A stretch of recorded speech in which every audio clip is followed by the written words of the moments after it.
बच्चों नमस्कार, स्वागत है आपके अपने YouTube चैनल एग्रोटेक स्टडी में। और बच्चों मैं हूं अरविंद यादव। बच्चों MPPAT टेस्ट मैं लेकर आया हूं। बच्चों एग्रीकल्चर के महत्वपूर्ण प्रश्न, क्रॉप प्रोडक्शन से रिलेटेड भी प्रश्न मिलेंगे आपको और एनिमल हस्बेंड्री से, दोनों से ही रिलेटेड आपके जो प्रश्न आपके एग्रीकल्चर जो एग्ज़ाम है PAT का, उसमें ये क्वेश्चन पूछे जाते हैं। तो बच्चों आप बड़े अच्छे तरीके से इनको अध्ययन करें और हमको ये ज़रूर बताएं कि आप कितना प्रश्नों का आंसर दे पाए। ठीक है ना बच्चों, तो वीडियो के अंत तक देखें वीडियो को और अंत में आप कमेंट बॉक्स में लिखकर इस चीज़ को ज़रूर बताइएगा। चलिए बच्चों, MPPAT के फॉर्म अभी तक नहीं आए हैं लेकिन आने वाले होंगे। बच्चों एग्ज़ाम आपका अक्टूबर में प्रस्तावित है। देखो कब तक फॉर्म आते हैं, ये देखने वाली बात होगी। काफ़ी समय हो गया है, बच्चे परेशान हो रहे हैं कि फॉर्म क्यों नहीं आ रहे हैं। अभी MPP में बात हुई थी मेरी, तो उन्होंने बोला कि अभी कोई अपडेट नहीं है लेकिन फॉर्म आएंगे, ज़रूर आएंगे फॉर्म और एग्ज़ाम होगा। ठीक है ना। चलिए आप लोग भी MPP में जो हेल्पलाइन नंबर होता है उस पर आप कॉल करके आप लोग भी पूछ सकते हो। ठीक है ना। चलिए अब बच्चों बिल्कुल देर ना करते हुए हम इस वीडियो की शुरुआत करेंगे और वीडियो को आप बड़े अच्छे प्रकार से क्वेश्चन समझते चलिए और करते चलिए। चलो शुरुआत कर लेते हैं। तो बच्चों ये रहे आपके प्रश्न। सबसे पहले हम बात करते हैं भैंस के मांस को क्या कहा जाता है। बताइए बच्चों, भैंस का जो मांस होता है उसे क्या कहते हैं? मटन, व्हील, चैवन या वफन। सब जानते हैं बच्चों कि जो आपका भैंस का मांस होता है उसे क्या कहा जाता है, आपको ही बताना होगा। मैं एक चीज़ क्लियर कर देता हूँ बच्चों, भेड़ के मांस को मटन कहते हैं, बकरी के मांस को चैवन कहते हैं और छोटा जो बछड़ा होता है उसके मांस को बील कहा जाता है, जबकि भैंस के मांस को क्या कहते हैं? वफन कहा जाता है। ठीक है ना। चलिए नेक्स्ट प्रश्न है आपका बच्चों, नेक्स्ट, मुर्रा और सुरती के संकरण से उत्पन्न नस्ल कौन सी है? मुर्रा और सुरती के संकरण से उत्पन्न नस्ल कौन सी है? इलिचपुरी, महसाना, नागपुरी या मुर्रा। तो बच्चों मुर्रा और सुरती के आपके संकरण से प्राप्त जो नस्ल है वो है आपकी महसाना। याद रहे, मुर्रा आपकी ऐसी नस्ल है बच्चों ये सबसे अधिक दूध देती है। नागपुरी इसका नागपुर महाराष्ट्र आपका उत्पत्ति स्थान है। ठीक है। चलिए नेक्स्ट है बच्चों आपका, बकरी को किस ओर से दूध धोते हैं? मतलब जिससे हम दूध निकालते हैं तो किस ओर से दूध निकाला जाता है? दाईं ओर से, बाईं ओर से, दोनों ओर से या सभी सत्य हैं? तो बच्चों बकरी जो होती है ना, इसका दूध आपका बाईं ओर से निकाला जाता है। किस ओर से निकाला जाता है? बाईं ओर से दूध निकाला जाता है। नेक्स्ट है, परजीवियों का म्यूजियम कहलाती है। जी हाँ बच्चों, परजीवियों का म्यूजियम किसे कहते हैं ये आपको ही बताना है बच्चों। परजीवियों का म्यूजियम गाय को, भैंस को, बकरी को या भेड़ को? तो बच्चों आप लोग बताइए कि परजीवियों का म्यूजियम किसे कहते हैं? जी हाँ बच्चों, आंसर आपका सही है, परजीवियों का म्यूजियम आपकी भेड़ को कहा जाता है। ठीक है ना। परजीवियों का म्यूजियम किसे कहते हैं? भेड़ को कहते हैं। बहुत अच्छे, बढ़ते हैं हम लोग आगे। नेक्स्ट है, बकरी की आवाज़ को क्या कहते हैं? जी हाँ, बकरी की आवाज़ को क्या कहते हैं? तो आपको पता है रोयरिंग को बोलते हैं, वर्किंग, विलीट या मिमिक बोला जाता है। तो आप बताइए बकरी की आवाज़ को क्या कहते हैं? बच्चों बकरी की आवाज़ को ब्लीट बोला जाता है। क्या बोला जाता है? ब्लीट बोला जाता है। ठीक है। चलिए बढ़ते हैं आगे। नेक्स्ट है बच्चों, बकरी की नस्ल जिसमें सींग नहीं होते हैं। जी हाँ, बकरी की ऐसी कौन सी नस्ल है जिसमें सींग नहीं पाए जाते हैं? बीटल में, जमुनापारी में, बर्बरी में या टोगनबर्ग में? तो बच्चों आपको बताना है ऐसी नस्ल जिसमें सींग नहीं होते हैं। तो बच्चों बीटल जो नस्ल है, मैं आपके इस बारे में थोड़ा बताऊं, इसके आपके सिर्फ आपके एक जो होता है आपका, ये सबसे ज़्यादा नस्ल जो है आपकी बीटल, इसमें एक में दाढ़ी का आपका ऑप्शन रहता है, तो दाढ़ी का ध्यान रखें आप लोग। नर में इसमें दाढ़ी पाई जाती है, मादा में नहीं पाई जाती। जमुनापारी की हम लोग बात करें तो जमुनापारी जो नस्ल है ये सबसे अधिक दूध देने वाली एक भारतीय नस्ल है और इसको हम लोग क्या बोलते हैं, इसको हम, इसके पिछले पैरों पर बहुत बड़े बड़े बाल पाए जाते हैं। इसका जो माउथ होता है जमुनापारी का बच्चों वो कैसा होता है?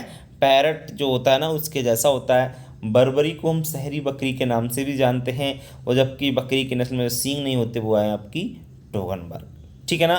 तो ये आपको याद रहना चाहिए। बढ़ते हैं हम लोग आगे।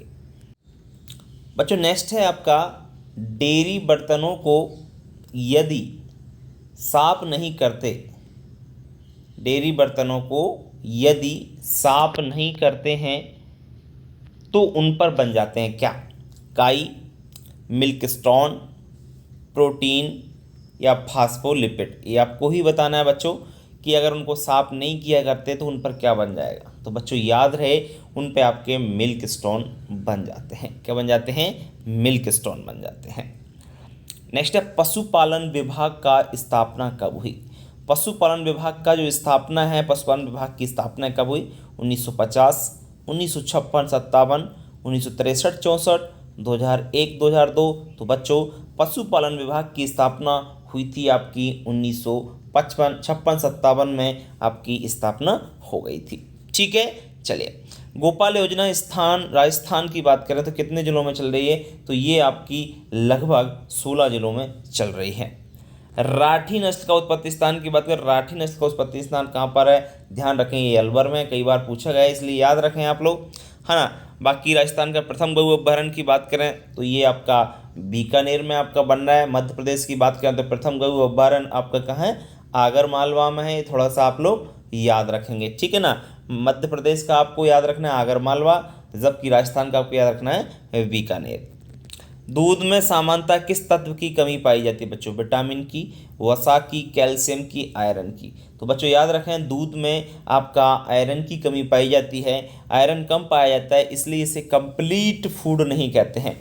याद रहें आपका जो बाकी मिल्क होता है उसको कंप्लीट फूड हम बोल सकते हैं, लेकिन आयरन और दूसरा होता है विटामिन सी। विटामिन सी और आयरन नहीं, कम पाया जाता है, पाया तो जाता है, बिल्कुल बहुत कम मात्रा में पाया जाता है। तो इस कारण हम दूध को कंप्लीट फूड, पूर्ण दूध नहीं, पूर्ण आपका भोजन नहीं कह सकते हैं, पूर्ण भोजन नहीं कहा जा सकता है, लेकिन ये दोनों चीज़ों की कमी होने के कारण। ठीक है, चलिए बढ़ते हैं हम लोग आगे। नेक्स्ट है बच्चों सोनाली किसकी हाइब्रिड वैरायटी है? जी हाँ, सोनाली किसकी संकर किस्म है? फूल गोभी की, टमाटर की, भिंडी की या बैगन की। तो आपको बताना है सोनाली किसकी हाइब्रिड वैरायटी। तो याद रहे ये आपकी टमाटर की हाइब्रिड वैरायटी है। चलिए बढ़ते हैं हम लोग। भैंस के खीस में जो कोलेस्ट्रम होता है उसमें प्रोटीन की कितनी मात्रा पाई जाती है? 17%, 12%, 5% या 21%। खीस तो सब लोग जानते होंगे, किसी भी गाय या भैंस को ब्याने के तुरंत बाद जो दूध या कह सकते हैं जो सेक्रेशन होता है मिल्क, उसे क्या कहा जाता है? जो छोटे बछड़े को पिलाया जाता है। तो बच्चों भैंस या खीस में जो प्रोटीन रहता है वो कितना पाया जाता है? ध्यान रहे आपको 21% भैंस के में। अगर गाय का पूछता तो 17.5% के लगभग ये आपका प्रोटीन पाया जाता है। आगे यदि हम बात करें बच्चों, नेक्स्ट आपका है गाय के खीस में अम्लता परसेंट कितना रहता है? 0.12 से 0.16%, बी है 0.20 से 0.40%, और सी है 0.10 से 0.20%, और डी है 3.50 से 17.5%। तो बच्चों आंसर आपका क्या होगा इसका आंसर आपका होगा जी हाँ बी नंबर 0.20 से 0.40%। नेक्स्ट है गाय के घी का कृष्णर मान कितना होता है? कृष्णर मान 22 से 26, 10 से 15, 30 से 35 या 5 से 10। तो याद रखें गाय के घी का कृष्णर मान आपका 22 से 26 होता है। दूध में कितने प्रतिशत नाइट्रोजन की मात्रा विद्यमान रहती है बच्चों? 0.7%, 0.2%, 0.9% या 0.5%। तो याद रहें दूध में जो नाइट्रोजन पाई जाती है वो कितनी पाई जाती है? 0.7%। बकरी के दूध में औसतन पानी की मात्रा कितनी होती है बच्चों? 95%, 82% या 87.20%, 80.50%। तो बताइए आप लोग बकरी के दूध में औसतन पानी की जो मात्रा होती है वो कितनी होती है? जी हाँ बच्चों 87.20%। मुर्गियों में अंडे सेने का उपयुक्त समय कौन सा होता है? अक्टूबर नवंबर, फरवरी मार्च, मई जून या जून जुलाई। तो मुर्गियों में अंडे सेने का जो सही समय होता है वो होता है आपका फरवरी मार्च। बच्चों डी विकिंग की क्रिया मुर्गियों में कितने सप्ताह की उम्र पर की जाती है? डी विकिंग मतलब आप जानते ही हो कि मुर्गियों की चोंच को काटा जाता है जो बड़ी हो जाती है आगे से इसलिए। 14 से 15 सप्ताह, 8 से 10 सप्ताह या 5 से 8 सप्ताह या 1 से 5 सप्ताह। तो डी विकिंग की जो क्रिया है बच्चों वो आपकी कितने दिन में, कितने सप्ताह में की उम्र में उसकी की जाती है। तो ये आपको बताना है बच्चों। तो याद रहे, मैं आपको बता देता हूँ, डीविकिंग की जो क्रिया है वो लगभग आपके 14 से 15 सप्ताह में कर देना चाहिए। पशुओं में खुरपका मुंहपका रोग होता है किससे? जीवाणु, कवक से, प्रोटोजोआ से या विषाणु से। तो बच्चों पशु में जो खुरपका मुंहपका रोग होता है वो किससे होता है? आपका विषाणु से, और विषाणु का नाम है ईओसी विषाणु। ठीक है, चलिए। क्रीम दूध से होती है भारी, हल्की, समान या असत्य कह दें। क्रीम दूध से होती है, क्या होती है बच्चों? ध्यान रहे, क्रीम दूध के ऊपर रहती है, क्यों? क्योंकि वो हल्की होती है। ठीक है, चलिए बढ़ते हैं आगे। नेक्स्ट है बच्चों, नेंटिस किस्म किसकी है? नेंटिस किस्म किसकी है? गाजर की, मूली की, करेला की या लौकी की? तो नेंटिस जो वैरायटी है वो किसकी आपको बताना है बच्चों। तो नेंटिस जो वैरायटी है वो आपकी गाजर की है। नेक्स्ट है बच्चों, आपको अनार के फलों के जूस में औसतन कुल घुलनशील पदार्थ यानी TSS कितने डिग्री वृक्ष होता है? अनार के फलों के जूस में 5% या 5 डिग्री वृक्ष कह सकते हैं, 10 या 15 या 20। तो बच्चों अनार के फलों के जूस में औसतन कुल घुलनशील पदार्थ आपका कितना होता है? 20। कितना होता है? 20। इसके बाद फल एवं तरकारी परिरक्षण प्रौद्योगिकी पुस्तक के लेखक कौन थे? Doctor PK Singh, doctor Sadashiv Nair, doctor Swaminathan या डॉक्टर RS परोदा। तो बच्चों याद रहे, फल एवं तरकारी परीक्षण प्रौद्योगिकी की जो बुक्स थी उसके लेखक थे डॉक्टर सदाशिवम नायर। ठीक है, नेक्स्ट है आपका, स्क्वैश में कितने % फलों का रस प्रयोग करते हैं? स्क्वैश में 10%, 15%, 25% या 65%। तो स्क्वैश जो होता है ना, इसमें जो फलों का रस होता है वो कितना यूज किया जाता है? 25%, 25% फलों का रस प्रयोग किया जाता है।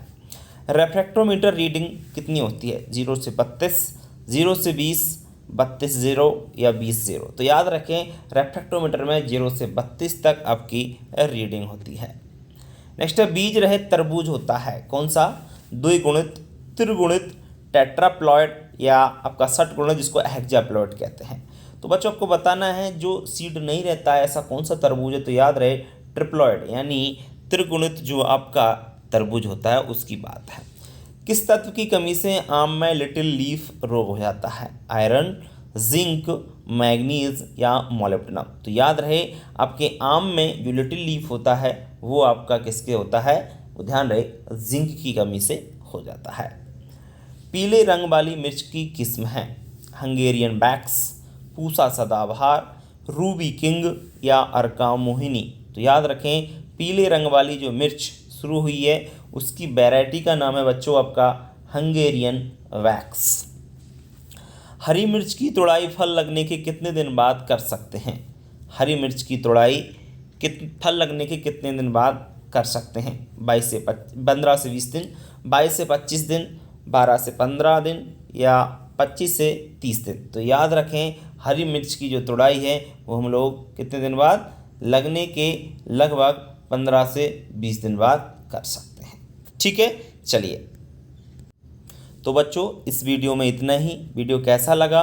वीडियो अगर अच्छा लगा तो वीडियो को लाइक करें और अपने दोस्तों को शेयर करना बिल्कुल ना भूलें। बच्चों अगर आप हमारे YouTube चैनल पर नए हैं तो चैनल को सब्सक्राइब कीजिए। सब्सक्राइब करने के बाद बेल आइकन को दबाना ना भूलिएगा। ठीक है, तो आज के लिए इतना ही। कल फिर मिलेंगे एक नए वीडियो के साथ। तब तक के लिए बच्चों एक बात याद रखें, आप लोग पढ़ते रहें, मेहनत करते रहें। कहीं भी समस्या आती है तो आप हमें व्हाट्सएप पर या आप जो है हमें कमेंट बॉक्स में लिखकर पूछ सकते हैं। ठीक है, चलिए तो इतना ही आज के लिए। कल फिर मिलेंगे, तब तक के लिए नमस्कार।